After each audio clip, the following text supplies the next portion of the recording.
Pendant 20 ans, j'ai entendu 3 coups dans le mur de ma chambre, toujours à 3h33 du matin. Pendant 20 ans, j'ai cru que je devenais folle, mais quand j'ai finalement eu le courage de casser ce mur, ce que j'ai trouvé était pire que n'importe quel fantôme. Je m'appelle Sébastienne, j'ai 78 ans, et aujourd'hui, je vais vous raconter l'histoire la plus douloureuse de ma vie. Une histoire qui m'a privée de sommeil pendant 2 décennies, qui m'a fait douter de ma propre santé mentale et qui m'a appris que les vivants peuvent être bien plus effrayants que n'importe quel fantôme. Avant de commencer, je vous demande de liker cette vidéo, de vous abonner à la chaîne pour m'aider à continuer de raconter ces histoires, et dites-moi dans les commentaires d'où vous me regardez. Je lis chaque commentaire avec beaucoup d'affection. Maintenant, respirez profondément, car ce que je vais raconter n'est pas facile. C'était en 1978. Je n'avais que 25 ans quand j'ai rencontré Tertullien lors d'un mariage ici, dans la campagne de Bourgogne, près de Beaune. C'était un homme de 40 ans, veuf, propriétaire d'une épicerie au centre du village, grand, brun, cheveux noirs coiffés à la brillantine, toujours en chemise bien repassée. Tout le monde au village le respectait. On disait qu'il était travailleur, sérieux, un homme de parole. Mon père était mort 2 ans auparavant et ma mère vivait malade, alitée. Je travaillais au champ avec mes 3 frères plus jeunes, me cassant le dos sous le soleil brûlant pour subvenir aux besoins de tout le monde. Quand Tertullien a commencé à me courtiser, ma mère était ravie. Elle disait que c'était le salut de la famille, qu'un homme comme lui n'apparaissait pas tous les jours, que je devais saisir cette chance. Il apportait des cadeaux pour elle, des médicaments chers de la ville, des paniers de nourriture. Il parlait doucement avec mes frères, leur donnait de l'argent pour acheter des bonbons à l'épicerie. Il était gentil, poli, toujours avec un sourire. Je ne l'aimais pas, je vais être honnête avec vous. Mais à cette époque, dans la campagne, une fille de 25 ans commençait à être considérée comme vieille fille. Et la situation de ma famille était désespérée. Ma mère toussait du sang chaque nuit. Mes frères marchaient pieds nus avec des vêtements déchirés. On mangeait du pain et du sel la plupart des jours. Quand Tertullien m'a demandé en mariage après 3 mois de fréquentation, j'ai regardé ma mère dans son lit, j'ai regardé mes frères maigres et j'ai dit « oui ». Nous nous sommes mariés en juin 1978 lors d'une cérémonie simple à l'église paroissiale. Je portais une robe blanche que la voisine m'avait prêtée. Tertullien était en costume marron. Après la messe, il m'a emmené dans sa maison, une maison en pierre de 3 chambres derrière l'épicerie. Pour moi qui avais vécu toute ma vie dans une petite maison modeste, cette maison était un palais. Elle avait un sol en ciment, des fenêtres en verre, même une salle de bain à l'intérieur avec de vraies toilettes. Je me suis sentie la femme la plus chanceuse du monde ce jour-là. Mais la chance, mes chers, a l'habitude de se transformer en malchance quand on s'y attend le moins. La première nuit fut étrange. Tertullien était froid, mécanique, pressé. Il n'y eut pas de tendresse, pas de conversation, rien de ce que j'avais imaginé d'une lune de miel. Quand il eut terminé, il se tourna et s'endormit. Je restais allongée là, fixant le plafond en bois, me demandant si le mariage n'était que ça. Mais je pensais que c'était une chose d'homme veuf, habitué à vivre seul, qu'avec le temps il s'habituerait à moi et les choses s'arrangeraient. Nous nous sommes endormis. J'étais épuisée par toutes les émotions de la journée. Et puis, à 3h33 du matin, j'ai entendu 3 coups dans le mur de la chambre, secs, forts, espacés. Un coup, pause, un autre coup, pause, 3e coup, puis silence. Je me suis réveillée en sursaut, le cœur battant la chamade. Je suis restée immobile dans le lit, attentive, attendant de réentendre le bruit, mais rien ne vint. Seulement le silence lourd de la nuit et la respiration lourde de Tertullien à mes côtés. Avais-je rêvé? Était-ce la fatigue de la journée? J'avais bu un petit verre de liqueur à la fête. C'était peut-être ça. Je me suis retournée et j'ai essayé de me rendormir. La 2e nuit, même chose. 3h33 du matin. Toc, toc, toc. 3 coups dans le mur. Cette fois, j'étais absolument certaine que je ne rêvais pas.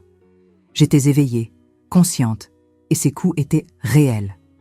J'ai secoué Tertullien avec mon coude. « Tertullien, Tertullien, réveille-toi !» Il a grogné, irrité. « Quoi, femme? Quelle heure est-il? Tu n'as pas entendu les coups dans le mur? Il a ouvert les yeux et resté quelques secondes en silence, comme s'il écoutait. Puis il a soupiré et s'est tourné vers moi avec un air endormi. Quel coup? Je n'ai rien entendu, Sébastienne. Tu dois entendre le vent qui fait bouger quelque chose dehors ou les rats dans le grenier. Les vieilles maisons font du bruit. Dors, femme. Mais j'étais certaine que ce n'était ni le vent ni un rat. C'étaient des coups forts, venant de l'intérieur du mur de la chambre, du côté de la tête du lit. Mais Tertullien s'était déjà retourné et rendormi. Alors je suis restée silencieuse. Je ne voulais pas être pénible. Je ne voulais pas paraître une femme peureuse dès les premiers jours de mariage. La 3e nuit, toc toc toc, 3h33 du matin. Toujours à la même heure, toujours la même séquence. Cette fois, je n'ai pas réveillé Tertullien.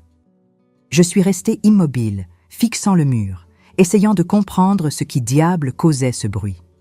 La 4e nuit, je l'attendais déjà. Je suis restée éveillée, regardant l'horloge murale du salon à travers la porte entr'ouverte de la chambre. Quand l'aiguille a marqué 3h33, j'ai retenu ma respiration et c'est venu. Toc toc toc. Exactement à l'heure. Toujours 3 coups, jamais plus, jamais moins. Le matin, au petit déjeuner, j'ai de nouveau commenté avec Tertullien. Tertullien, chaque nuit à 3h33 du matin, j'entends 3 coups dans le mur de notre chambre. Vous êtes sûr que vous n'entendez rien?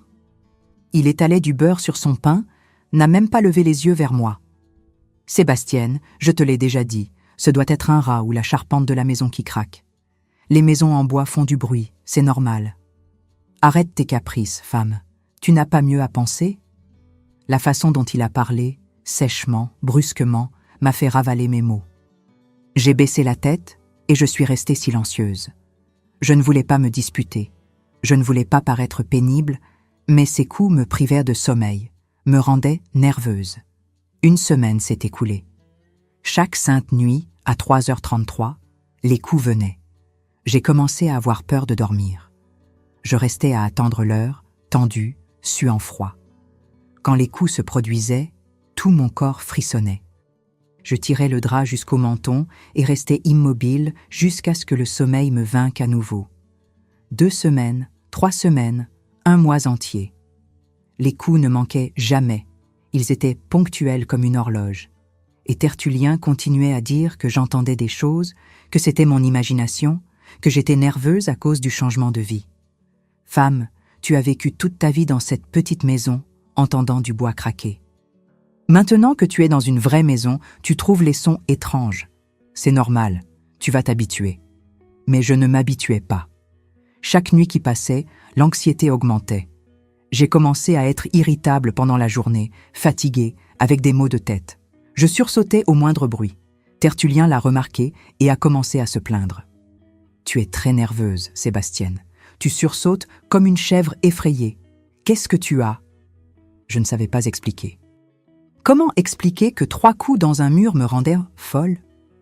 Moi-même, je pensais que j'exagérais, que peut-être Tertullien avait raison et que c'était juste un rat ou du bois qui craquait. Mais pourquoi toujours à la même heure? Pourquoi toujours 3 coups et rien de plus? 2 mois de mariage, je maigrissais.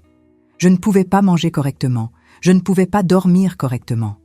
J'avais des cernes profonds, la peau pâle. Ma mère est venue me rendre visite une fois et a eu peur. « Ma fille, que t'est-il arrivé? Tu ressembles à un cadavre ambulant. » Je lui ai raconté pour les coups.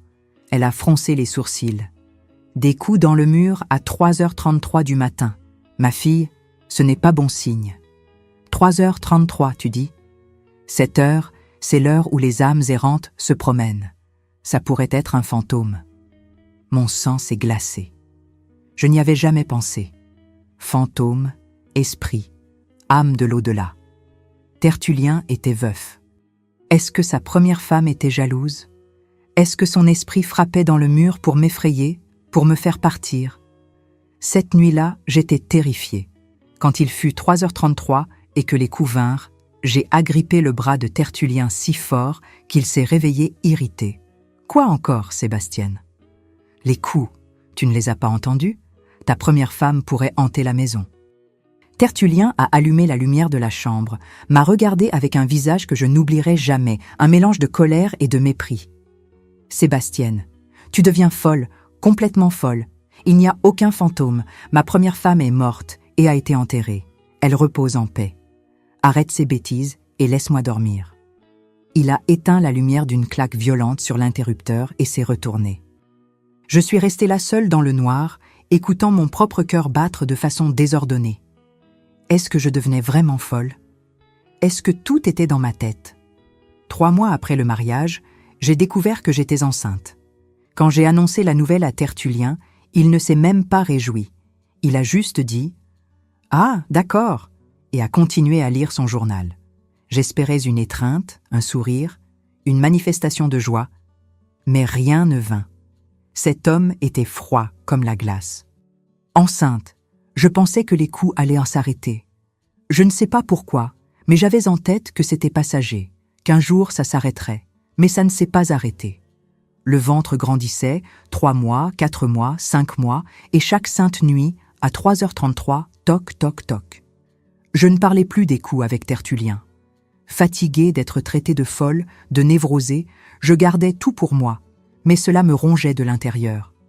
J'ai commencé à faire des cauchemars. Je rêvais que sa première femme me poursuivait, que des mains sortaient du mur, de choses terribles. Un jour, au 6e mois de grossesse, je n'en pouvais plus. J'ai attendu que Tertullien parte travailler à l'épicerie et j'ai appelé Madame Geneviève, la voisine la plus âgée, une dame de presque 70 ans qui habitait dans la rue derrière. Je lui ai tout raconté, pleurant désespérément. Madame Geneviève, je ne sais plus quoi faire. Chaque nuit, j'entends ses coups et mon mari dit que je suis folle, mais je sais que je ne le suis pas. J'entends. J'en suis certaine. Madame Geneviève a pris ma main avec tendresse. « Ma fille, as-tu déjà essayé de bénir la maison? As-tu appelé un prêtre? Parfois la maison a vraiment de mauvaises choses.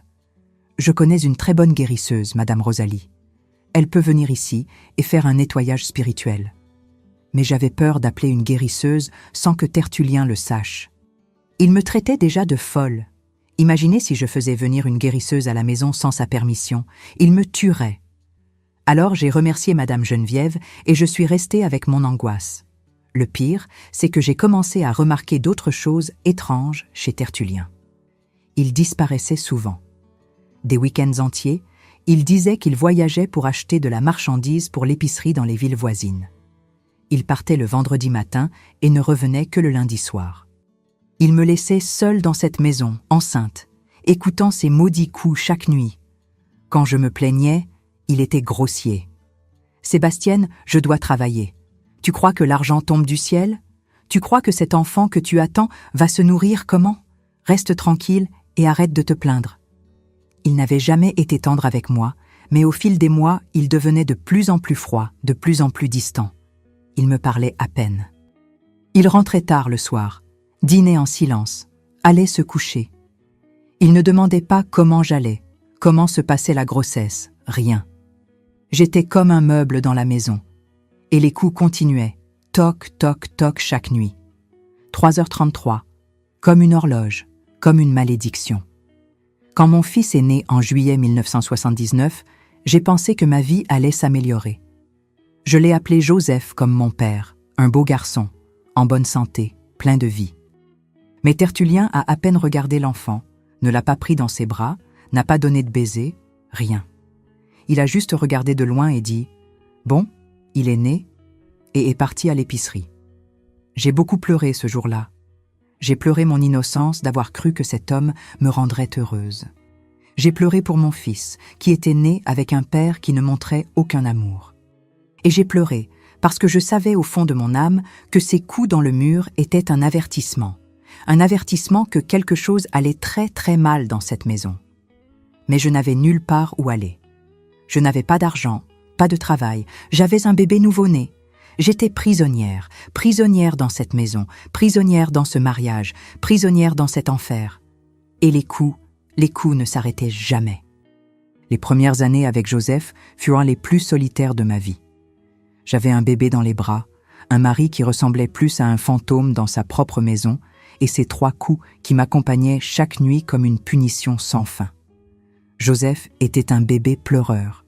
Il se réveillait plusieurs fois pendant la nuit, avec faim, avec des coliques, capricieux. Je passais les nuits blanches, le berçant, chantant doucement, priant pour qu'il dorme. Et toujours, sans faute, quand l'horloge marquait 3h33 du matin, les coups venaient. Toc, toc, toc. Joseph se réveillait parfois effrayé par le bruit, pleurant encore plus fort. Et Tertullien dormait comme une pierre. Il ne se réveillait jamais, n'aidait jamais, ne bougeait jamais. J'ai commencé à me demander comment un homme pouvait dormir si profondément avec un bébé qui pleurait toute la nuit et 3 coups secs dans le mur. Ça semblait impossible, mais il dormait ou faisait semblant de dormir. Je ne saurais jamais avec certitude. Quand Joseph a eu 6 mois, Tertullien a commencé à disparaître encore plus. Avant, il voyageait les week-ends, maintenant il voyageait aussi en milieu de semaine. Il partait le mardi et ne revenait que le jeudi. Il partait le vendredi et revenait le lundi, toujours avec la même excuse. Il devait chercher de la marchandise. Il avait un nouveau fournisseur dans une autre ville. Il devait résoudre des problèmes de documentation. Il avait une réunion je ne sais où.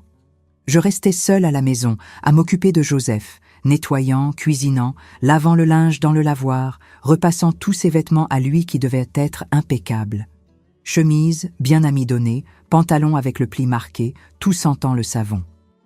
Il était exigeant avec les vêtements, se plaignait s'il manquait un bouton, s'il y avait une petite tache, si le col n'était pas assez raide. Mais jamais un compliment, jamais un « merci Sébastienne », jamais un « tu fais du bon travail ». C'était seulement des critiques et de l'indifférence. Un jour, en lavant ses vêtements, j'ai trouvé un mouchoir de femme dans la poche de son pantalon.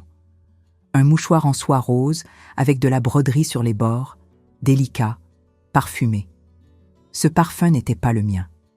Je n'utilisais pas de parfum, je n'avais pas d'argent pour ces choses.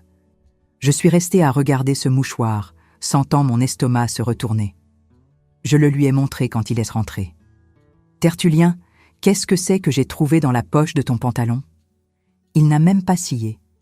Il a pris le mouchoir de ma main, l'a regardé, a haussé les épaules. « Ah, ça. Une cliente l'a oublié à l'épicerie. Je l'ai gardé pour le lui rendre quand elle reviendra. »« Pourquoi ? Tu es jalouse ?» Il a ri, un rire moqueur, comme si j'étais ridicule de demander. J'ai voulu le croire. J'ai voulu croire que ce n'était que ça, une cliente qui avait oublié. Mais ce parfum est resté dans ma tête et j'ai commencé à faire plus attention.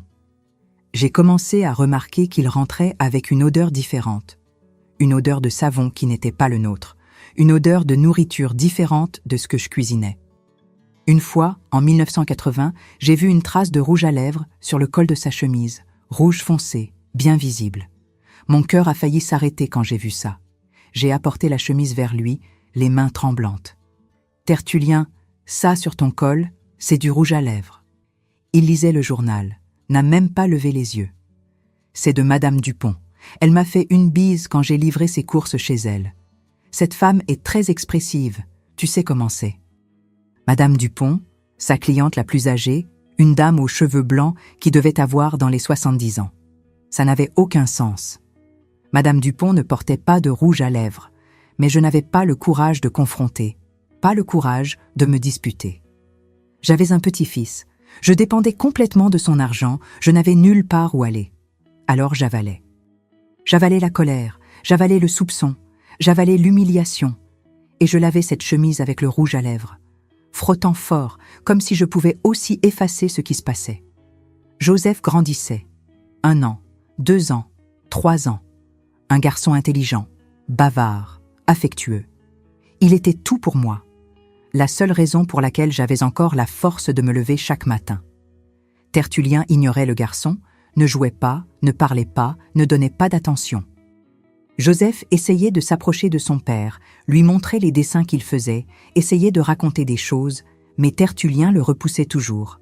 « Va-t'en d'ici, gamin. Papa est occupé.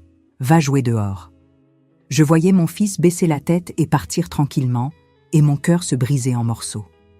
Quel père était-ce? Quel homme était-ce? En 1982, je suis tombée enceinte à nouveau. Ce n'était pas prévu. Tertullien me touchait à peine, mais quand il le faisait, c'était toujours de la même manière, froid, rapide, sans amour. Quand j'ai découvert la grossesse, je n'ai pas ressenti de joie. J'ai ressenti de la peur. Peur d'amener un autre enfant dans cet environnement, dans cette maison triste, dans ce mariage mort. Tertullien a reçu la nouvelle avec une indifférence totale. Un de plus. D'accord. C'est tout. Rien de plus. Pendant cette grossesse, il a disparu encore plus. Il a commencé à voyager des semaines entières. Il disait qu'il avait ouvert une succursale de l'épicerie dans une autre ville, qu'il devait y rester pour superviser. Je restais 15-20 jours sans le voir, seule avec Joseph, enceinte, fatiguée, perdue. L'argent pour les dépenses, il le laissait, il laissait toujours assez d'argent pour la nourriture, pour les factures, pour les nécessités, mais c'était tout. Il n'y avait pas de présence, pas de compagnie, rien. Et les coups continuaient à m'accompagner.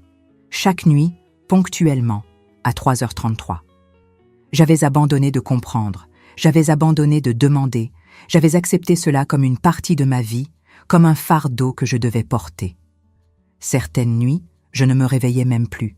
Mon corps s'était habitué au son. D'autres nuits, je me réveillais, regardais le mur dans le noir et les larmes coulaient toutes seules sur mon visage. Ma deuxième fille est née en mars 1983. Je l'ai appelée Marie-Josée, une petite fille menue mais en bonne santé. Tertullien voyageait quand elle est née, il n'était même pas en ville. Il a reçu la nouvelle de la naissance de sa fille par télégramme 3 jours après et est revenu 1 semaine plus tard. Quand il est revenu, il a regardé la petite dans son berceau, lui a tapoté doucement la tête et a dit « Jolie », sans aucune émotion dans la voix. J'avais 2 petits-enfants, seuls pratiquement tout le temps, vivant dans une maison qui faisait du bruit la nuit, marié à un homme qui était un parfait étranger. Ma vie était une routine sans couleur, sans joie, sans espoir. Me réveiller, faire le café, donner à manger aux enfants, laver le linge, nettoyer la maison, cuisiner, m'occuper des enfants, dormir et me réveiller à 3h33 avec les coups. Chaque jour était pareil. C'est en 1984 que j'ai vraiment commencé à soupçonner que Tertullien avait une autre vie, quelque chose au-delà de mes soupçons de trahison, quelque chose de plus grand. Il avait commencé à recevoir des lettres qui arrivaient avec une écriture féminine, avec un expéditeur d'une autre ville. Quand j'ai demandé qui envoyait ces lettres, il a dit que c'était de la succursale de l'épicerie, que l'employé là-bas envoyait des rapports écrits. Mais ces enveloppes ne ressemblaient pas à des lettres commerciales. C'étaient des enveloppes roses, parfois avec un léger parfum, avec une écriture trop soignée pour être un rapport. Un après-midi, alors qu'il voyageait, une lettre est arrivée. Je suis restée à regarder cette enveloppe sur la table pendant des heures. Ma conscience me disait de ne pas l'ouvrir, de respecter son intimité, mais mon cœur criait que quelque chose n'allait pas, que j'avais besoin de savoir la vérité. J'ai ouvert la lettre. Mes yeux ont parcouru les lignes écrites au stylo bleu et mon monde s'est effondré. Mon amour, je m'ennuie de toi. Les enfants demandent quand papa va revenir. Petit Jean marche déjà tout seul. Tu dois voir ça. Envoie des nouvelles quand tu peux. Je t'aime. Baiser de nous tous. J'ai lu ça 3, 4, 5 fois. Ça ne pouvait pas être vrai. Ça ne pouvait pas. Les enfants, papa, je t'aime, nous tous. Ma tête a commencé à tourner. Mes mains tremblaient tellement que la lettre est tombée par terre. Je me suis assise sur la chaise, incapable de rester debout. Petit Jean marchant tout seul, un enfant, son fils, avec une autre femme. Quand Tertullien est revenu 2 jours plus tard, je l'attendais dans le salon avec la lettre à la main. Joseph et Marie-Josée dormaient. J'avais tellement pleuré ces 2 derniers jours que je n'avais plus de larmes. Je lui ai montré la lettre sans rien dire. Il a regardé la lettre, m'a regardé et son visage n'a rien montré. Aucune surprise, aucune peur, aucune culpabilité. Rien. Tu as ouvert mon courrier, Sébastien. Sa voix était calme, froide, comme si c'était moi qui avais fait quelque chose de mal. Tu as un autre enfant avec une autre femme? Il a soupiré comme s'il était fatigué, comme si j'étais un fardeau. Sébastien, tu ne comprends pas les choses. Tu ne comprends pas les hommes. J'ai des obligations que tu ne connais pas, des choses qui ne te regardent pas. Ce qui compte, c'est que toi et les enfants ne manquez de rien ici. Vous avez de la nourriture sur la table, un toit, des vêtements, le reste ne te concerne pas. » Je n'arrivais pas à croire ce que j'entendais. Il l'admettait. Il disait qu'il avait une autre famille et que ce n'était pas mes affaires. « Tertullien, tu me dis que tu as un autre enfant avec une autre femme, et ce n'est pas mes affaires ?» Il s'est levé, a arraché la lettre de ma main d'un coup sec. « Exactement. Ce n'est pas tes affaires. Tu es ma femme ici. Cette partie de ma vie ne t'appartient pas. Et si tu ouvres la bouche à quelqu'un à ce sujet, si tu racontes ça à qui que ce soit, je te garantis que tu vas le regretter. Compris ?» Il y avait une menace dans sa voix. Une menace claire. J'ai eu peur. Une vraie peur. Cet homme était capable de tout. Je ne raconterai rien. Parfait. Et arrête d'ouvrir le courrier des autres. C'est une violation de la vie privée. Si ça se reproduit, tu verras. Il est sorti du salon et est allé se coucher comme si rien ne s'était passé. Comme s'il ne venait pas d'avouer qu'il avait une autre famille, un autre fils, une autre vie. Je suis restée assise sur cette chaise jusqu'au lever du soleil. Joseph s'est réveillé en appelant maman et j'ai dû me lever, faire le café, faire semblant que tout allait bien, m'occuper des enfants, mais à l'intérieur j'étais morte. Dans les semaines suivantes, je suis restée à observer, j'ai commencé à faire attention à chaque détail et j'ai vu des choses que je n'avais pas vues avant ou que je n'avais pas voulu voir. L'argent. Tertullien avait toujours de l'argent, beaucoup d'argent. L'épicerie ne rapportait pas autant. Il y avait des jours où il rentrait avec de grosses liasses de billets, rangeait tout dans un tiroir de l'armoire qu'il gardait fermé à clé. Je ne m'étais jamais demandé d'où venait tant d'argent. Mais maintenant je me demandais, avait-il d'autres affaires? Est-ce que l'autre famille recevait aussi de l'argent de lui? Combien d'argent gagnait-il pour soutenir 2 maisons, 2 familles, les appels téléphoniques? L'épicerie avait un téléphone, mais notre maison n'en avait pas. Mais parfois, tard le soir, le téléphone de l'épicerie sonnait et je voyais Tertullien sortir par la porte de derrière pour répondre. Il restait là à parler doucement, parfois en riant, parfois sérieusement pendant 20-30 minutes. Quand il revenait, il ne disait jamais qui c'était. Je ne posais plus de questions. J'avais appris à rester silencieuse. Les vêtements. Je lavais ces vêtements chaque semaine. Et chaque semaine, il y avait une odeur différente, du parfum de femme, du savon différent, du talc, des choses qui ne venaient pas de chez nous. Je lavais tout, frottais tout, enlevais toute trace de cette autre vie et il ne remarquait même pas, ne remerciait pas. C'est en 1985 que Tertullien a commencé à tomber malade. Il a beaucoup maigri très rapidement. Sa peau est devenue jaunâtre. Il a commencé à tousser beaucoup, se plaignait de douleurs à la poitrine, de manque d'air, mais refusait d'aller voir un médecin. Il disait que ce n'était que des caprices, que ça passerait, que c'était juste la fatigue du travail. En juin 1985, il a eu une crise forte.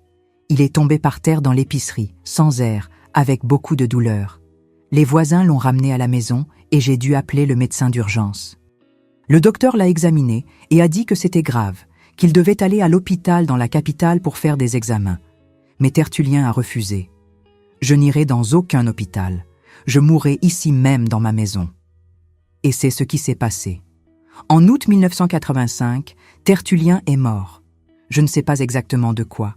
Le médecin a dit que c'était le cœur, que c'était les poumons, que c'était l'âge, que c'était tellement de choses ensemble que le corps n'a pas tenu. Il est mort un mardi après-midi dans le lit de notre chambre. Joseph avait 6 ans, Marie-Josée en avait 2. J'avais 32 ans et j'étais veuve. Je ne vais pas vous mentir. Je n'ai pas pleuré. Je suis restée là à regarder son corps dans le lit et je n'ai rien ressenti. Ni tristesse, ni soulagement, ni colère, rien. C'était comme si je regardais un étranger. Les funérailles furent modestes. Quelques personnes du village sont venues présenter leurs condoléances. Personne de l'autre famille n'est apparu. Savait-il qu'il était mort? Était-il déjà mort pour eux depuis longtemps? Je ne l'ai jamais su. Nous avons enterré Tertullien au cimetière du village. Quand le cercueil est descendu dans la tombe et qu'ils ont commencé à jeter de la terre dessus, j'ai ressenti quelque chose d'étrange, un mélange de liberté et de peur. Liberté parce que cet homme froid, cruel, menteur, était finalement sorti de ma vie. Peur parce que maintenant j'étais seule avec 2 petits-enfants, sans argent, sans direction, sans savoir quoi faire. Je suis rentrée après l'enterrement, j'ai couché les enfants, j'ai pris un bain, je me suis allongée dans le lit qui maintenant était seulement le mien, et quand l'horloge a marqué 3h33 du matin, j'ai entendu « toc, toc, toc ». Mon sang s'est glacé. Les coups continuaient. Tertullien était mort, enterré, et les coups continuaient.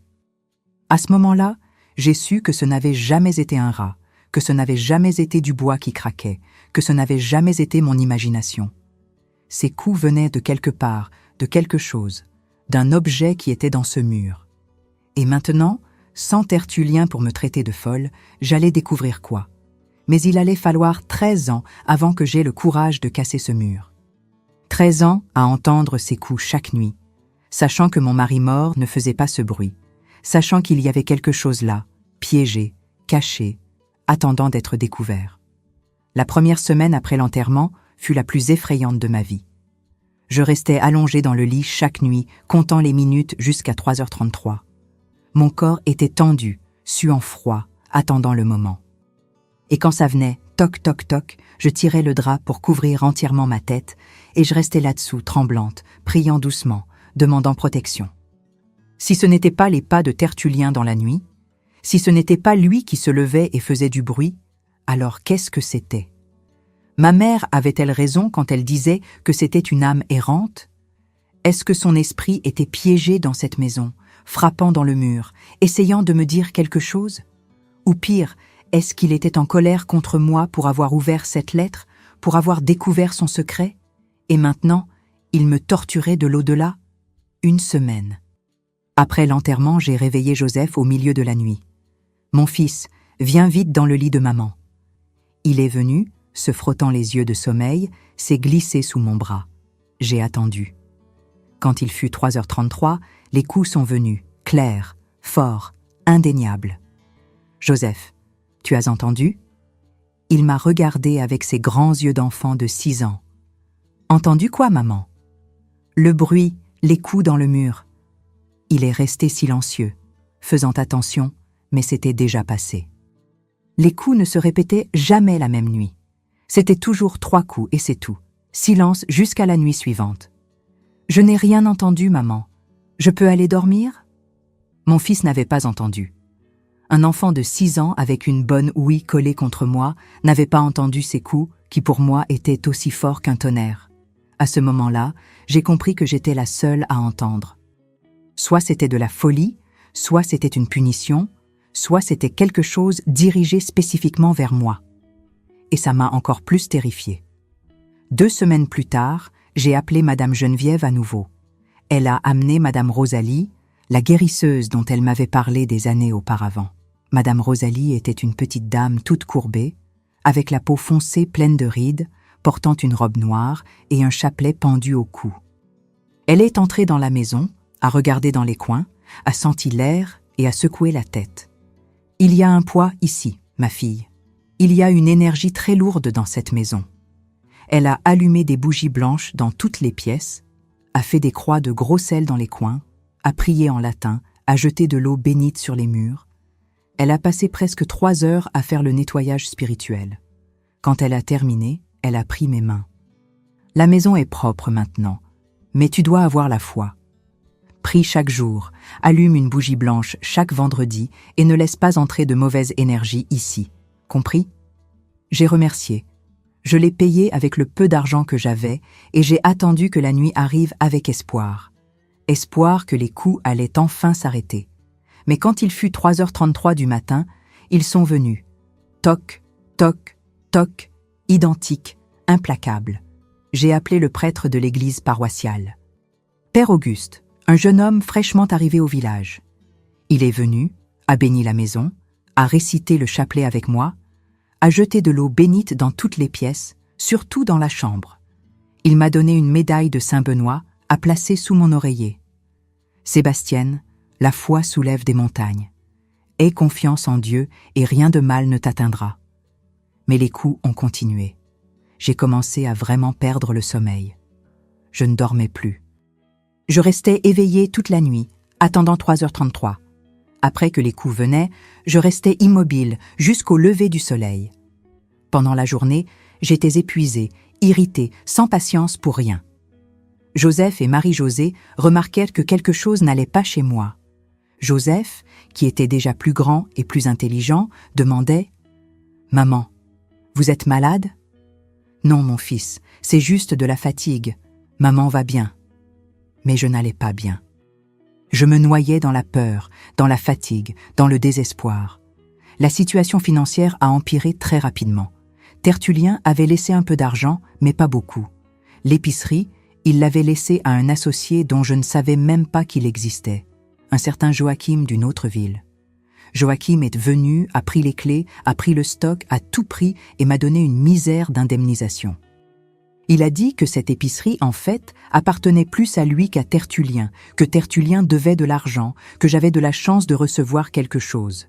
Je ne savais rien, je n'avais aucun moyen de prouver quoi que ce soit. Tertullien ne m'avait jamais parlé de ses affaires, ne m'avait jamais montré de documents, rien. Alors j'ai accepté cet argent misérable et j'ai vu l'épicerie partir. La maison, au moins, était à moi. Elle était à mon nom, Dieu merci. Mais j'avais besoin d'argent pour nourrir mes enfants. J'ai commencé à coudre pour les autres. Je faisais des vêtements pour les gens du village, je réparais, je faisais des ourlets, je cousais des boutons. Je travaillais toute la journée sur la vieille machine à coudre que j'avais, gagnant une misère, mais c'était ce que j'avais. La nuit, je tombais de fatigue dans le lit, mais je ne dormais pas.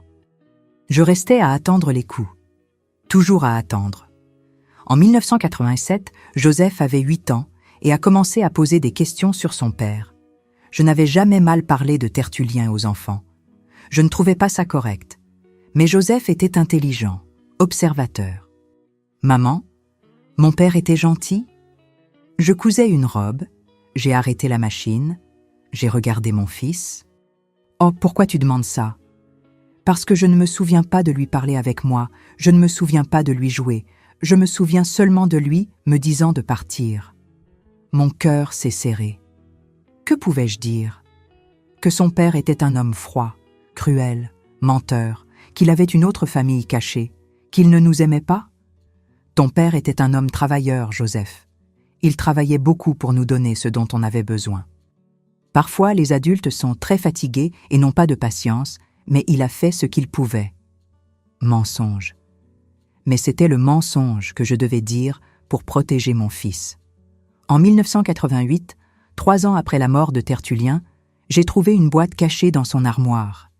J'étais en train de ranger les affaires, de donner les vêtements qui ne servaient plus, quand j'ai senti que le fond de l'armoire était étrange. Il y avait une planche desserrée. J'ai enlevé la planche et j'ai trouvé une boîte à chaussures enveloppée dans un vieux journal. J'ai ouvert la boîte. À l'intérieur, il y avait des photos, beaucoup de photos. Tertullien avec une femme blonde, belle, souriante. Tertullien avec 3 petits-enfants, 2 garçons et une fille. Tertullien à la plage avec cette famille, tous en maillot de bain, jouant dans le sable. Tertullien célébrant un anniversaire avec un gâteau et des bougies, entouré de cette autre famille. Il y avait aussi des actes de naissance, 3 enfants. Jean, né en 1976, Pierre, né en 1978, Anne, née en 1980, tous avec le nom de Tertullien comme père. Je suis restée à calculer les dates. Jean était né 2 ans avant que j'épouse Tertullien. Pierre était né la même année où je me suis mariée. Anne était née pendant que j'étais enceinte de Marie-Josée. Il avait eu 3 enfants avec une autre femme pendant qu'il était marié avec moi. 3. Et il avait encore eu 2 enfants avec moi. 5 enfants au total. 2 familles complètes. Il y avait aussi des lettres, des dizaines de lettres. J'en ai lu quelques-unes, même en sachant que ça allait faire mal. La femme écrivait des choses douces, affectueuses, l'appelait « mon amour »,« mon chéri »,« papa merveilleux ». Elle racontait les enfants, les promenades qu'ils faisaient, les choses drôles que les enfants disaient. Elle terminait toujours par « je t'aime » et « nous nous ennuyons de toi ». Est-ce qu'il l'aimait? Est-ce qu'il était tendre avec ses enfants? Est-ce qu'il leur souriait, jouait avec eux, leur donnait de l'attention? Est-ce que c'était seulement avec moi et mes enfants qu'il était froid comme la pierre? J'ai pleuré en lisant ces lettres. J'ai pleuré de colère, d'humiliation, de douleur. Mais j'ai aussi pleuré parce que j'ai réalisé que je n'avais jamais été aimée par cet homme. Jamais. Il m'avait épousée par convenance, par obligation, je ne sais pourquoi. Mais l'amour, il l'avait donné à une autre. J'ai remis la boîte au fond de l'armoire. Je ne savais pas quoi faire de ces informations. Chercher l'autre famille? Pourquoi faire? Pour causer plus de douleur? Pour découvrir qu'ils souffraient aussi? Ou pire, pour découvrir qu'ils avaient vécu heureux pendant que je souffrais? J'ai tout laissé ranger, mais ça restait dans ma tête, me rongeant. Et les coups continuaient chaque nuit. 3h33. Toc, toc, toc. J'ai commencé à être certaine que ces coups avaient un rapport avec les secrets de Tertullien, avec ses mensonges, avec sa double vie. C'était comme si quelque chose essayait de m'avertir, de me montrer, de me faire découvrir la vérité. Mais la vérité de quoi? Je savais déjà qu'il avait une autre famille. Je savais déjà qu'il était menteur.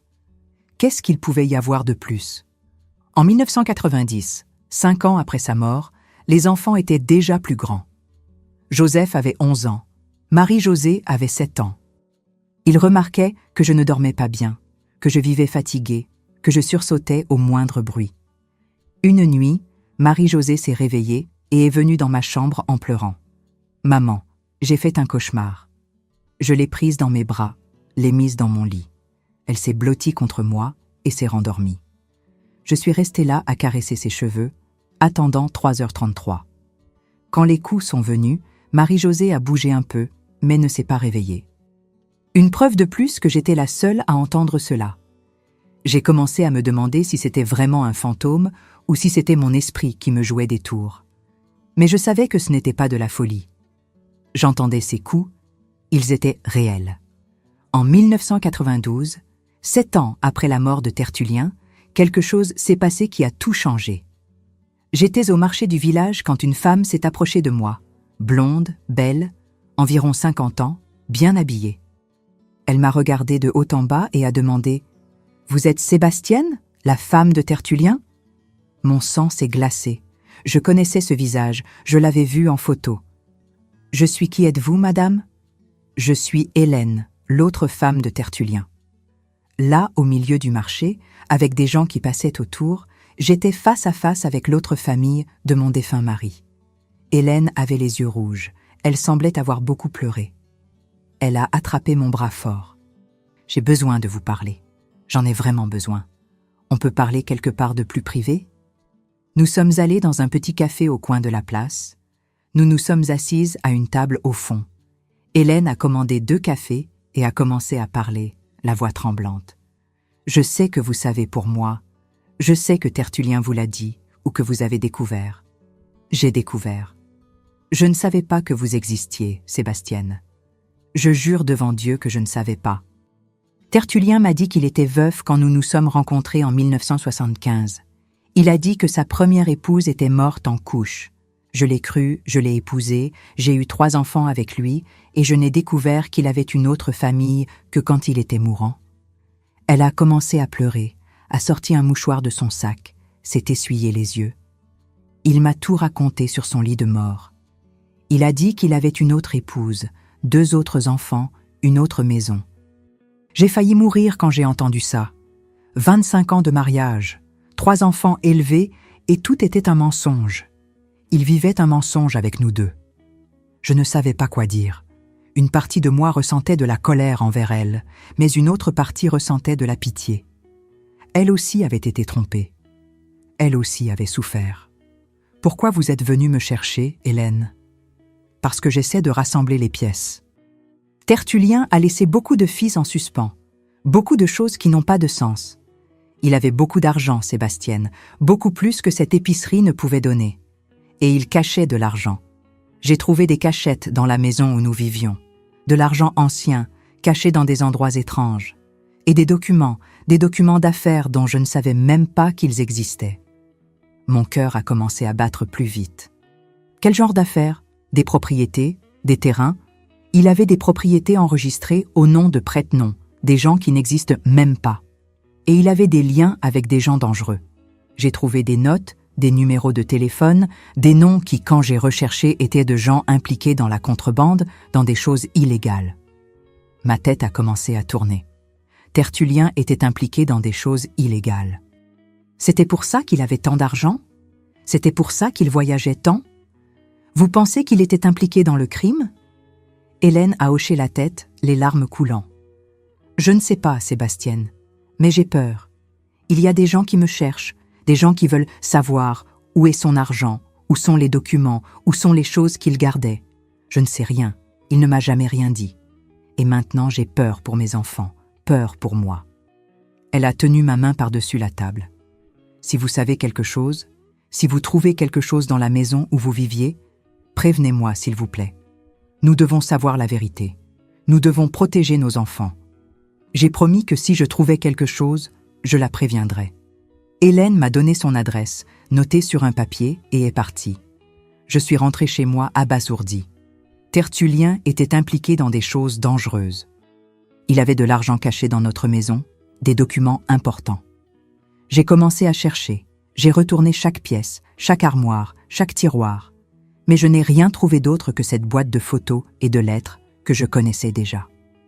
Jusqu'à ce qu'une nuit de 1993, 8 ans après sa mort, alors que j'étais allongée attendant les coups de 3h33, j'ai eu une pensée.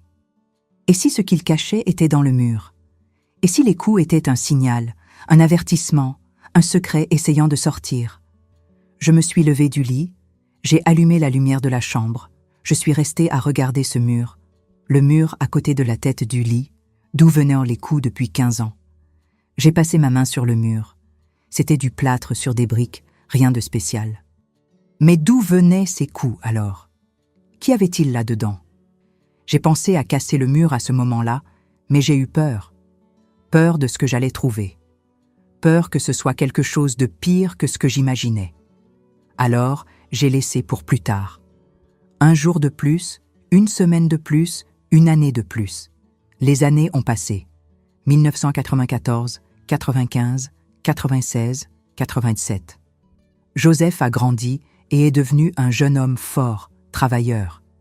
Il a trouvé un emploi dans une ferme près du village.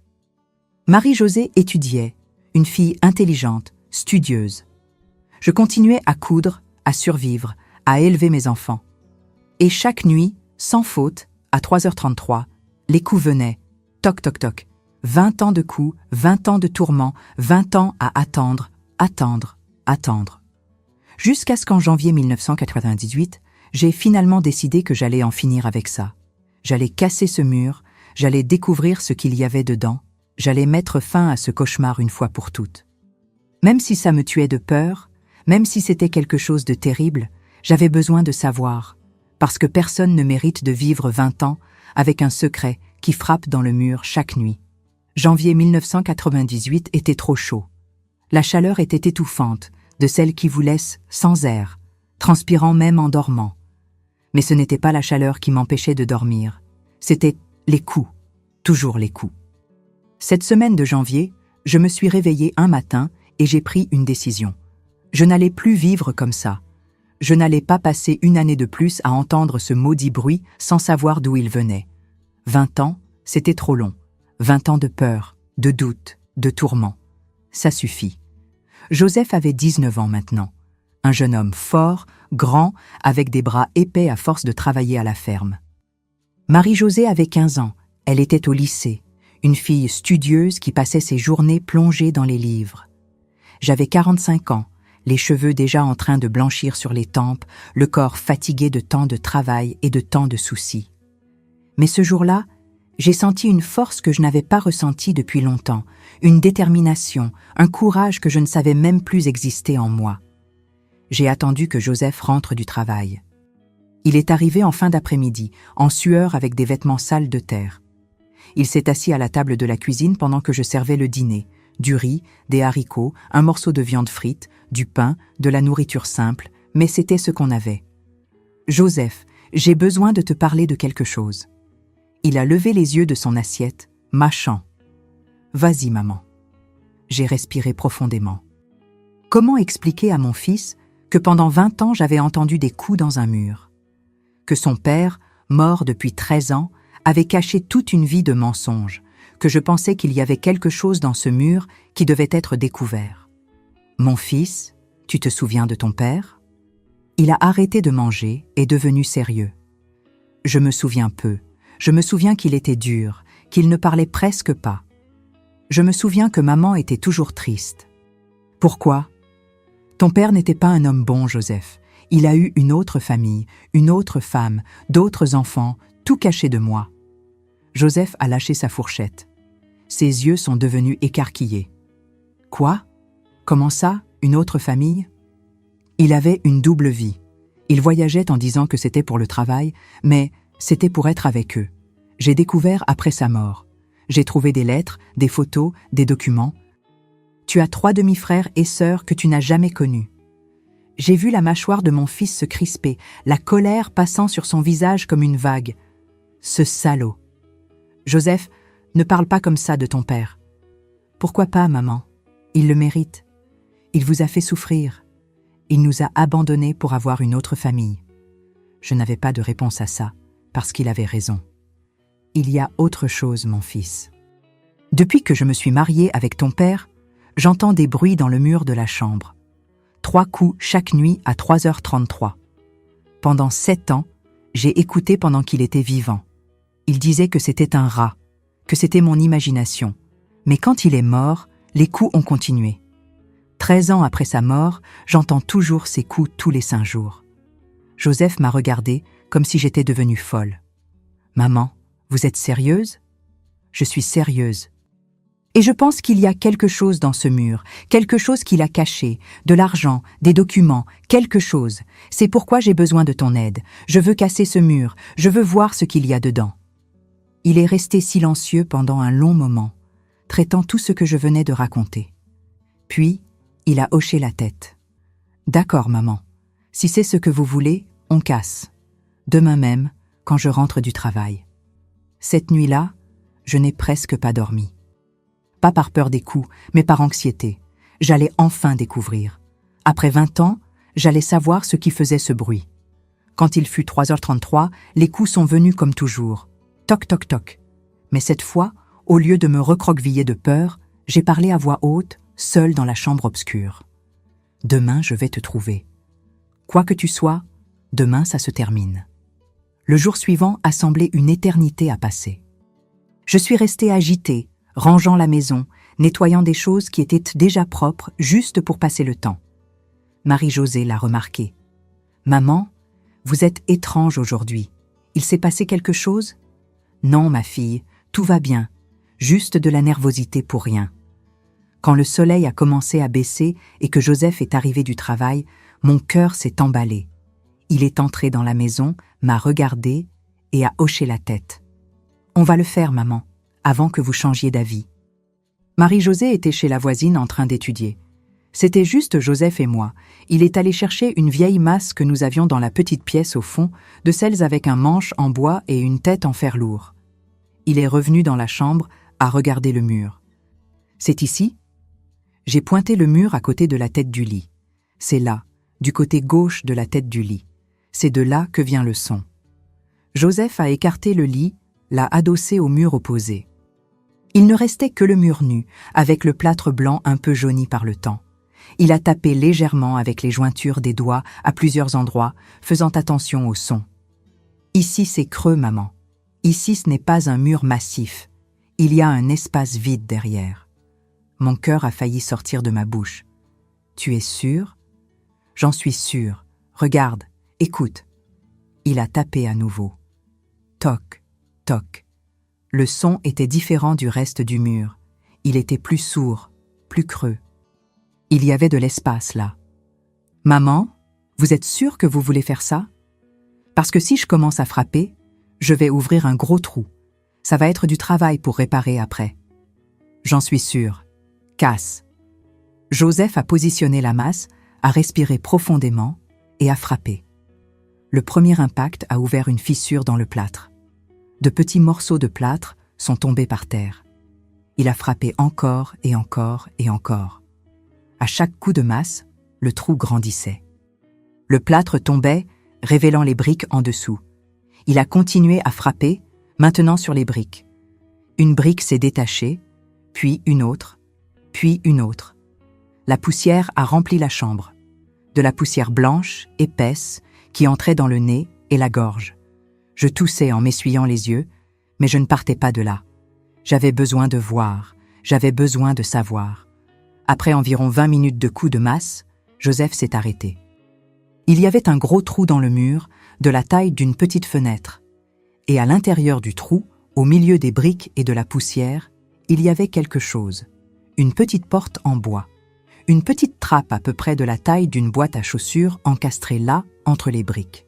« Maman, il y a une porte ici. » Joseph a enfoncé sa main dans le trou, a essayé d'ouvrir la petite trappe. Elle était coincée, ne s'ouvrait pas. Il a pris un tournevis, a forcé sur les bords et finalement, la petite porte a cédé.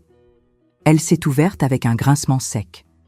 Et alors, nous avons vu un compartiment, un espace vide là, à l'intérieur du mur, de la taille d'une boîte de télévision environ, et dedans il y avait des choses, un petit coffre en bois, des enveloppes, des liasses de papier enveloppées dans du journal.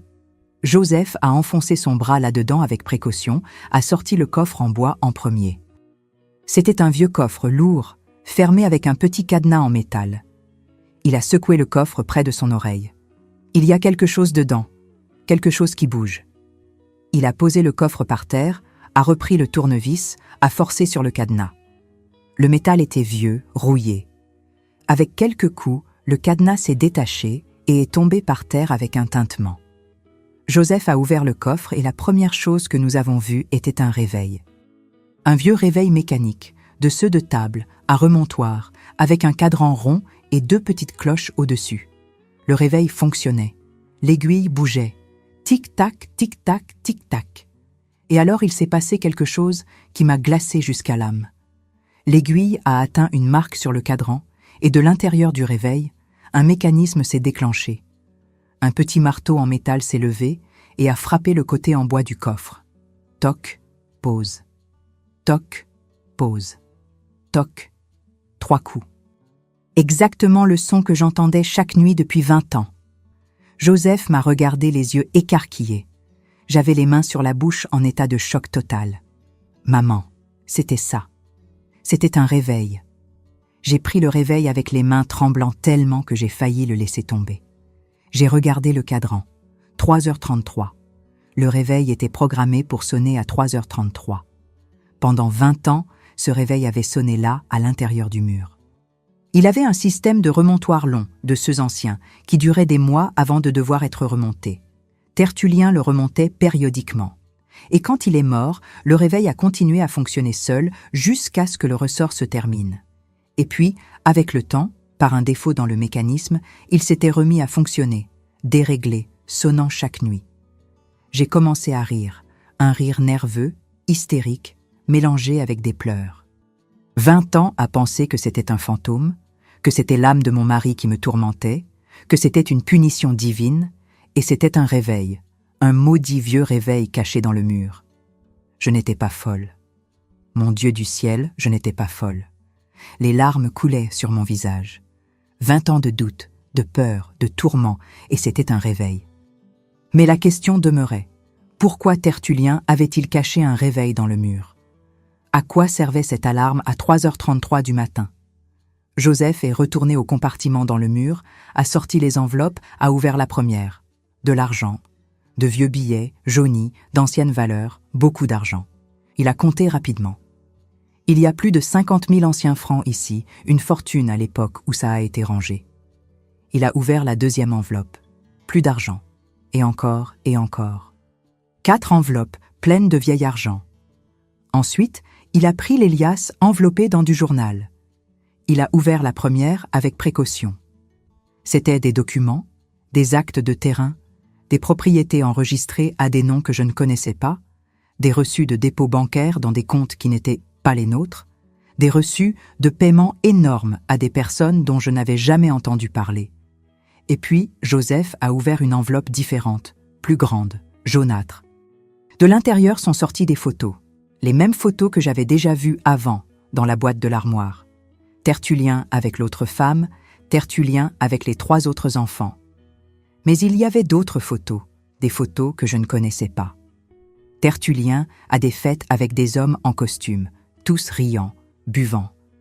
Tertullien devant de gros camions pleins de caisses. Tertullien serrant la main d'hommes avec des têtes de criminels, ses visages durs, des cicatrices, un regard lourd. Et il y avait des actes de naissance. Joseph en a pris un, l'a lu à voix haute. Jean, né en 1976, fils de Tertullien et Hélène. Il en a pris un autre. Pierre, né en 1978, fils de Tertullien et Hélène. Il a pris le troisième. Anne, née en 1980, fille de Tertullien et Hélène. 3 enfants, 3 fils que Tertullien avait eus avec une autre femme. Des enfants qui étaient frères et sœurs de sang de Joseph et Marie-Josée, mais qui ne s'étaient jamais connus. Joseph était pâle. Ses mains tremblaient en tenant ses papiers. Cet homme avait toute une vie cachée ici, dans ce mur. J'ai pris les photos, les ai regardées une par une. Sur ces photos, Tertullien était différent. Il souriait, il était heureux. Il avait le bras autour de cette Hélène, il tenait les enfants dans ses bras, il riait avec eux. C'était un père affectueux, un mari attentionné, tout ce qu'il n'avait jamais été avec moi. Est-ce qu'il me détestait? Est-ce qu'il avait regretté de m'avoir épousée? Est-ce qu'il me regardait et ne voyait qu'une obligation alors qu'il la regardait elle et voyait l'amour? La douleur que j'ai ressentie à ce moment-là fut pire que 20 ans de coups dans le mur, parce que maintenant j'avais la confirmation. Il l'avait aimée, il avait été heureux avec elle. Et avec moi? Avec moi, il avait été froid, distant, cruel. Mais la colère est venue aussi. Colère qu'il ait fait ça. Colère qu'il m'ait utilisé. Colère qu'il ait caché tout ça là, sonnant chaque nuit, comme un avertissement, comme une provocation, me rendant folle petit à petit. Ce salaud. J'ai commencé à jeter les photos par terre, une par une. Joseph a essayé de me retenir. Maman, calme, calme, calme. 20 ans, Joseph. 20 ans, j'ai entendu ces coups. 20 ans, j'ai cru que je devenais folle, et cet homme maudit utilisait ce réveil pour se réveiller la nuit et venir ici vérifier sa cachette sans que je m'en aperçoive.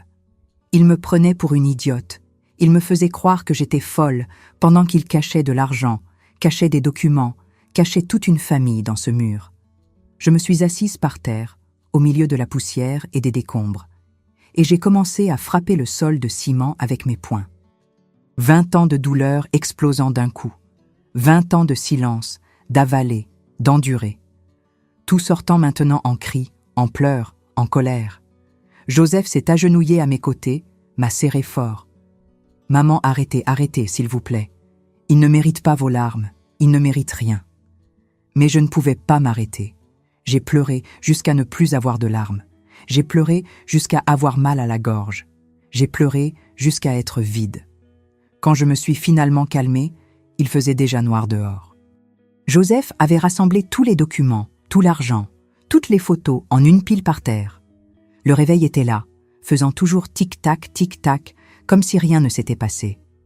J'ai repris le réveil, j'ai regardé cette vieille machine rouillée qui avait été ma compagnie forcée pendant 2 décennies. Ce réveil, c'était son alarme. Il se réveillait à 3h33, venait ici, ouvrait cette trappe, vérifiait que tout était en ordre et retournait se coucher. C'est pour ça qu'il ne se réveillait jamais quand je parlais des coups, parce qu'il était déjà réveillé. Il faisait semblant de dormir pour que je ne soupçonne rien. Joseph a secoué la tête, dégoûté. Quel genre d'homme fait ça à sa propre femme? Un homme qui ne m'a jamais aimé, mon fils. Un homme qui m'a épousé par convenance et a eu une autre vie cachée tout le temps. J'ai regardé les actes de naissance des autres enfants. Jean, Pierre, Anne. Quel âge auraient-ils maintenant? 22, 20, 18 ans? Des adultes? Savaient-ils que leur père avait une autre famille? Est-ce qu'Hélène leur avait dit? Et soudain, au milieu de toute cette douleur et colère, j'ai eu une pensée différente. Ces enfants n'étaient pas coupables. Ils étaient victimes autant que moi et mes enfants. Ils avaient aussi été trompés par le même homme menteur. Ils avaient des frères et sœurs qu'ils ne connaissaient pas. Joseph et Marie-Josée avaient des frères et sœurs qu'ils ne connaissaient pas. Joseph, ces enfants sont tes frères et sœurs. Il a regardé les actes de naissance, les photos. Je sais, maman. Ils ont le droit de savoir la vérité. Ils ont le droit de vous connaître. Il est resté silencieux, pensif. Maman veut les chercher? J'ai respiré profondément. Je ne savais pas si je voulais. Je ne savais pas si j'en avais la force. Mais je savais que c'était la bonne chose à faire. Oui, je vais les chercher. Ton père m'a volé 20 ans de paix, Joseph, mais il ne me volera pas le reste de ma vie et il n'empêchera pas que vous connaissiez vos frères et sœurs. La vérité doit venir à la lumière, tout entière. Cette nuit-là, après que Joseph soit allé se coucher, je suis restée seule dans la chambre, regardant le trou dans le mur, le coffre vide, le réveil arrêté que j'avais éteint. Pour la première fois en 20 ans, quand il fut 3h33 du matin, aucun coup n'est venu. Seulement le silence. Un silence qui était plus fort que n'importe quel bruit. La première nuit de silence fut étrange.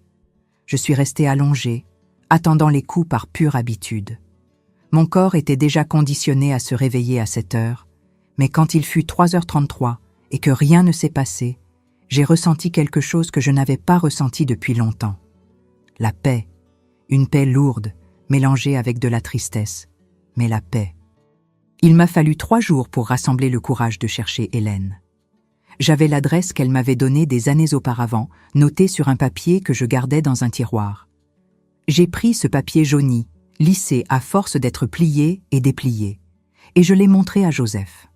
C'est dans cette ville, c'est à 2 heures d'ici en bus. Joseph réparait le trou dans le mur, mettait de nouvelles briques, du plâtre, essayant de tout remettre en place. Il a arrêté le travail, s'est nettoyé les mains sales de ciment sur un chiffon. « Maman veut que je vienne avec vous ?»« Je veux. J'ai besoin de toi à mes côtés, mon fils. » Le samedi suivant, nous avons pris le bus de 6 heures du matin. Joseph à mes côtés, moi avec un sac portant quelques photos, les actes de naissance, quelques documents. Je devais montrer à Hélène, je devais tout raconter. Le voyage fut silencieux. Je regardais par la fenêtre en voyant les cultures, les fermes, les petites maisons éparpillées le long du chemin. Je pensais à quel point la vie était étrange, comment une personne pouvait avoir 2 vies complètement séparées et que personne ne soupçonne. Comment Tertullien avait réussi à maintenir ce mensonge pendant tant d'années. Nous sommes arrivés en ville vers 8 heures du matin. C'était une petite ville, semblable à la nôtre. Rue pavée, maison simple, une petite place au centre avec une église. Nous avons demandé à un monsieur dans la rue où se trouvait la rue des Fleurs, numéro 23. Il a pointé. C'est là, en tournant ce coin, 3e maison du côté droit. Nous avons marché lentement. Mon cœur battait si fort que je le sentais dans ma gorge. Qu'allais-je dire? Comment commencer? Bonjour, Hélène. J'ai cassé le mur et j'ai trouvé la vie secrète de notre mari. Nous nous sommes arrêtés devant le numéro 23. Une maison simple, peinte en jaune clair, avec une petite véranda à l'avant. Il y avait des pots de fleurs à la fenêtre, un hamac suspendu sur la véranda. Ça ressemblait à une maison heureuse, très différente de la mienne. J'ai respiré profondément et j'ai frappé à la porte. Une jeune fille a ouvert. Elle devait avoir environ 20 ans, cheveux blonds attachés en queue de cheval, yeux clairs, jolie. Elle m'a regardé sans comprendre. « Je peux vous aider ?»« Je cherche Madame Hélène. »« Elle habite ici ?»« Oui. C'est ma mère. Qui êtes-vous » Avant que je puisse répondre, Hélène est apparue derrière la jeune fille. Elle avait vieilli depuis la dernière fois que nous nous étions vus, 6 ans auparavant. Ses cheveux étaient plus blancs, son visage avec plus de rides, mais elle m'a reconnue immédiatement. Sébastienne. « Bonjour Hélène. Désolée d'apparaître comme ça sans prévenir, mais j'ai besoin de vous parler.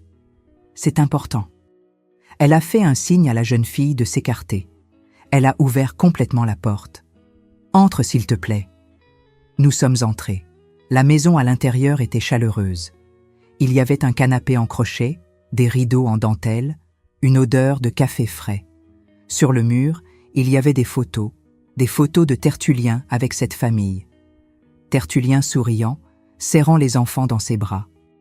Voir ces photos accrochées là, fièrement, alors que dans ma maison j'avais tout caché au fond de l'armoire, m'a donné un pincement au cœur. Hélène nous a offert du café, des biscuits. La jeune fille blonde nous regardait curieusement, Mais Hélène lui a demandé d'aller dans sa chambre. Nous nous sommes assises à la table de la cuisine, toutes les trois, moi, Joseph et Hélène. « Sébastienne, que s'est-il passé? Pourquoi es-tu venue ?» J'ai ouvert le sac, j'ai sorti les photos, les documents, les actes de naissance, j'ai tout posé sur la table. J'ai cassé le mur de ma chambre, Hélène, le mur d'où venaient les coups que j'entendais. Et j'ai trouvé ça. J'ai tout raconté. Le réveil caché, le compartiment secret, l'argent, les documents, la double vie de Tertullien organisée au millimètre dans un mur. Hélène devenait pâle au fur et à mesure que je parlais. Quand j'ai terminé, elle avait les mains tremblantes, les yeux pleins de larmes. Mon Dieu, alors c'était vrai. Il a vraiment tout planifié, tout caché, vécu 2 vies sans aucun remords. Je suis venue ici parce que tes enfants ont le droit de savoir, Hélène. Ils sont frères et sœurs de Joseph et de ma Marie-Josée. Mes enfants méritent de connaître leurs frères et sœurs, et les tiens aussi. Hélène a essuyé les larmes avec le coin de son tablier. Sébastienne, je ne leur ai jamais dit. Je n'ai jamais eu le courage. Ils idolâtraient leur père. Même après sa mort, ils parlent de lui comme s'il était un héros. Comment vais-je détruire l'image qu'ils ont de leur père? Avec la vérité, Hélène. La vérité fait toujours mal, mais elle libère. À ce moment-là, la jeune fille blonde est revenue dans la cuisine, a vu les photos éparpillées sur la table, les actes de naissance, les documents, a regardé sa mère. « Maman, qu'est-ce que c'est que tout ça ?» Hélène a fermé les yeux, a respiré profondément et a dit ces mots qui devaient être coincés dans sa gorge depuis des années. « Anne, voici Sébastienne et Joseph. Ils sont de notre famille. Ton père a eu une autre famille. Avant de m'épouser, il était déjà marié. Joseph est ton frère. » Le silence qui est tombé dans cette cuisine fut lourd comme du plomb. Anne m'a regardé, a regardé Joseph, a regardé sa mère, puis à nouveau les photos sur la table. Son visage a changé. Confusion, incrédulité, colère, douleur, tout passant dans ses yeux en quelques secondes. Ça ne peut pas être vrai. Mon père ne ferait pas ça. Il l'a faite, ma fille. Et il y en a 2 autres, Jean et Pierre. Ils doivent savoir aussi. Anne est sortie en courant de la cuisine. J'ai entendu la porte de la chambre claquer fort. Hélène s'est levée, fatiguée, vaincue. Je vais appeler les garçons. Ils habitent près. Je pense que tout le monde doit entendre ça ensemble. Pendant qu'Hélène sortait chercher ses fils, Joseph et moi sommes restés assis dans cette cuisine étrangère à attendre. Joseph a tenu ma main. Maman a fait la bonne chose. J'espère, mon fils. Une demi-heure plus tard, Hélène est revenue avec 2 jeunes hommes. Un brun, fort, avec un air fâché, l'autre plus mince, avec des lunettes, avec une expression effrayée. Jean et Pierre, 22 et 20 ans, sont entrés dans la cuisine, nous ont regardés sans rien comprendre. Hélène a demandé à tout le monde de s'asseoir. Anne est sortie de la chambre, les yeux rouges d'avoir pleuré. Elle s'est assise loin de tout le monde, les bras croisés. Hélène a tout raconté à nouveau. Elle a montré les photos, les documents, les actes de naissance.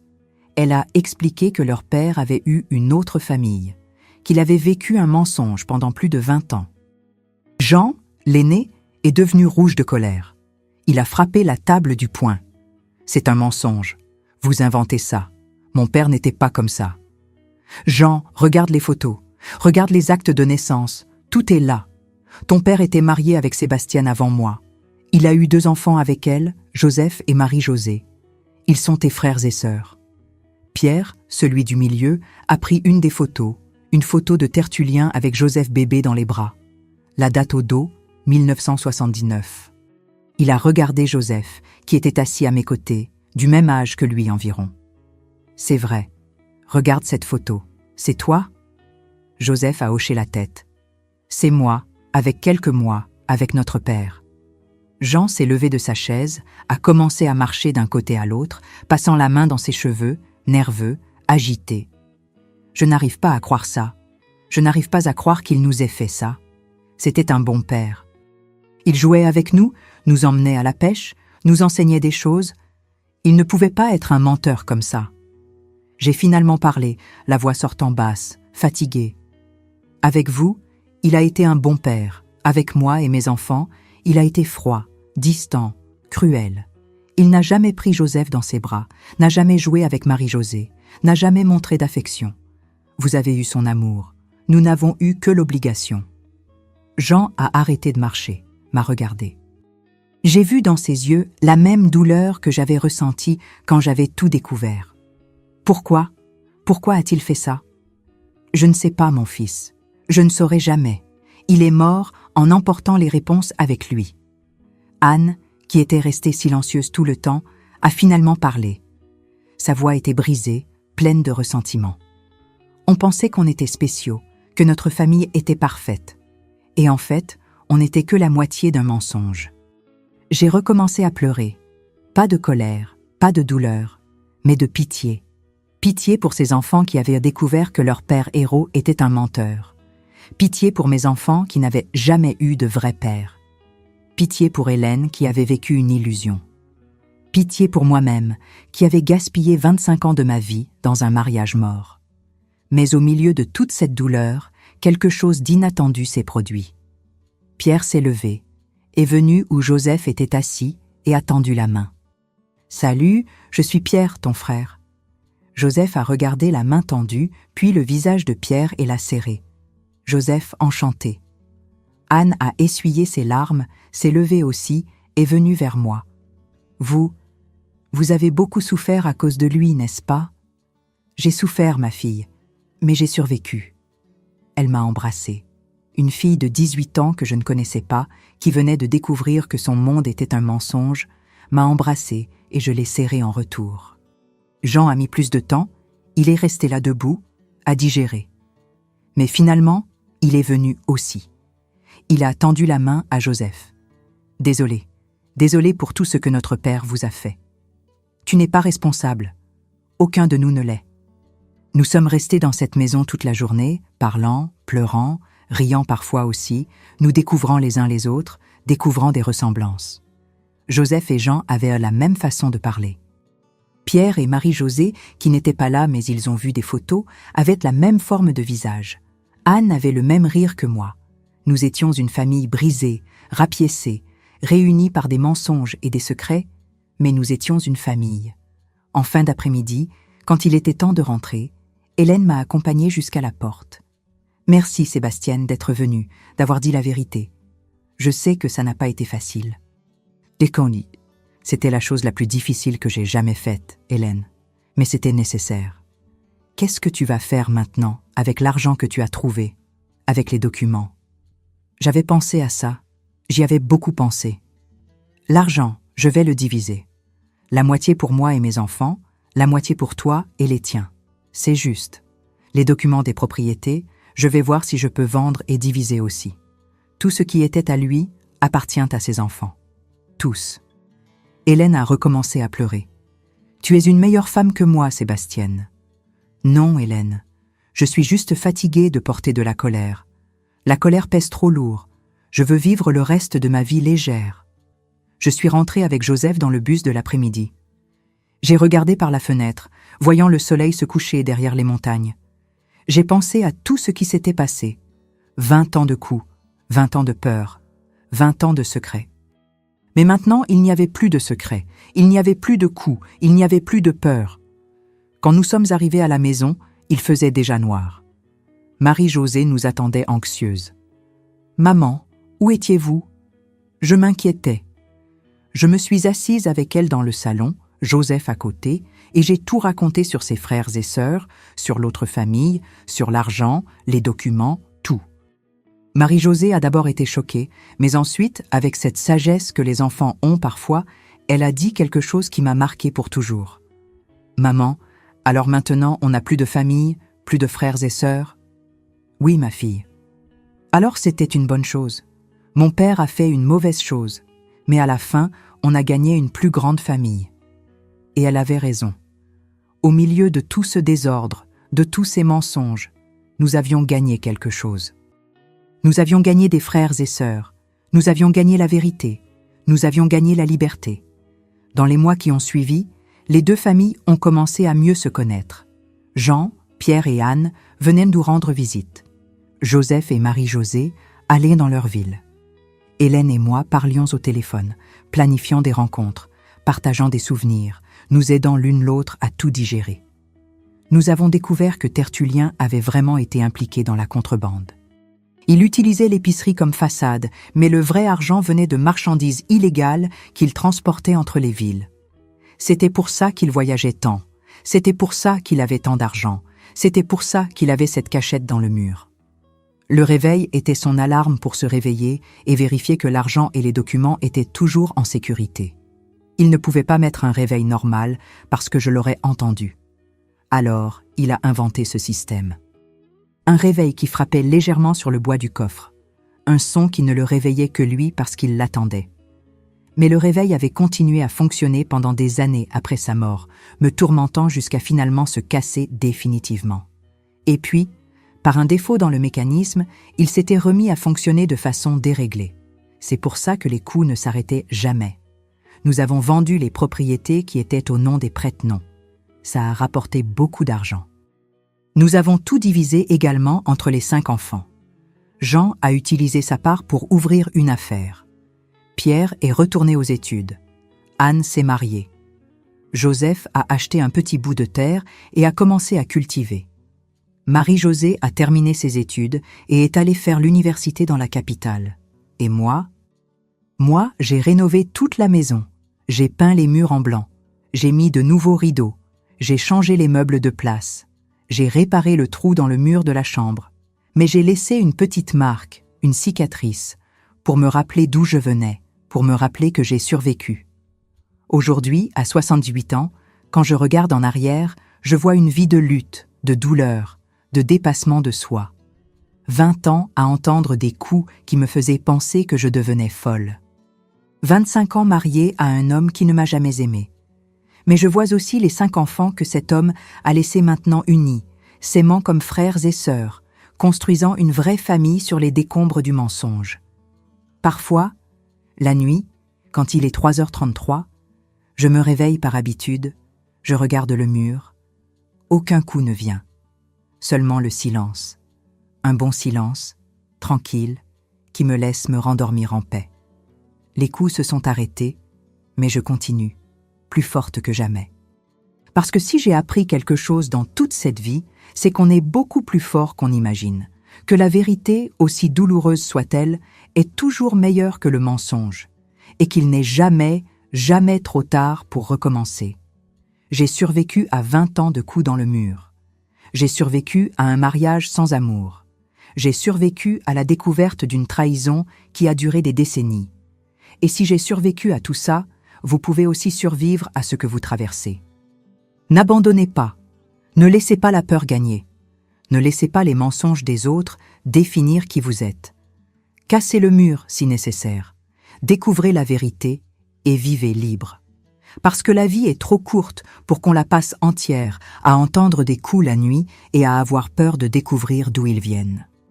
Si vous avez aimé cette histoire, si elle a touché votre cœur d'une manière ou d'une autre, laissez un like.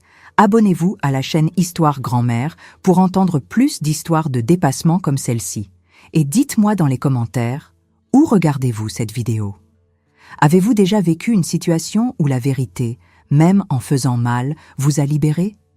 Je lis tous les commentaires et j'adore connaître l'histoire de chacun d'entre vous.